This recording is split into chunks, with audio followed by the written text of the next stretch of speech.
देखा था यहाँ के पीड़ित युवा साथी किस तरह आंदोलित हुए थे, सड़कों पर लाखों की भीड़ थी।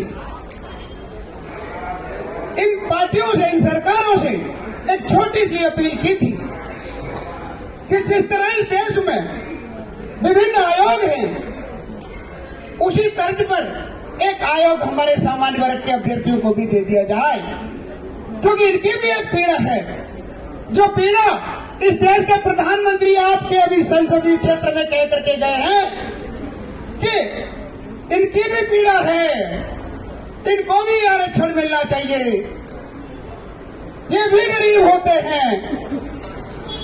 हिमाचल वासियों, मैं आपको धन्यवाद देता हूं, ये एक आवाज तो आपने वहां तक पहुंचा दी, तो प्रधानमंत्री जी को भी यहां आकर के बोलना पड़ गया। मैं उसी आवाज को जब यहां पर पिछली बार देखा था तो इनसे एक रिक्वेस्ट की थी कि एक आयोग बना दो। ऐसा नहीं कि एक पार्टी से की थी, दोनों पार्टियां उस समय सत्ता में आ चुकी थी लगभग, लेकिन दोनों पार्टियों ने आपकी आवाज को ठुकरा दिया, आपके अनुमोदन को, आपके विनय को, आपकी प्रार्थना को, आपकी रिक्वेस्ट को धरता बता दी। शर्म आती है ऐसी पार्टियों पर जो एक वर्ग के तुष्टीकरण के लिए दूसरे का सत्यानाश करने के लिए इस देश में सत्ता में आ जाती है।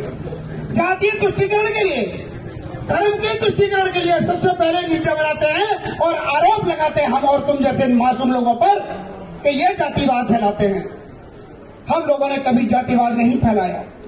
अरे हम तो उस खानदानों से हैं, हमारे महापुरुष तो जातियों के नाम पर कभी लड़े नहीं, भिड़े नहीं। अगर लड़े तो इस देश के लिए लड़े, इस देश की मान मर्यादा के लड़े, इस देश के धर्म और संस्कृति के लिए लड़े। मैं पूछना चाहता हूं आप लोगों से कि महाराणा प्रताप ने जो देश के लिए कुर्बानी दी थी, किसी जाति विशेष के लिए दी थी, किसी जाति विशेष के लिए दी, किसी धर्म विशेष के लिए दी थी? उन्होंने बलिदान अपने देश और धर्म के लिए दिया था। भगवान राम ने सबरी के झूठे बेर खाए। हम उस जाति से हैं, उस धर्म से हैं, उस सनातन से हैं। भाई मेरी बहन मीरा ने और ऐसी जाति का गुरु बनाया जो दलित वर्ग से आता था।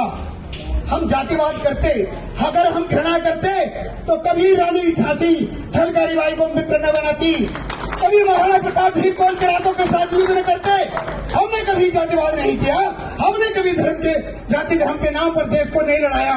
लेकिन जब से ये गोरे अंग्रेज चले गए, ये काले अंग्रेज आ गए और इस देश में जाति धर्म के नाम पर आपको बांट दिया।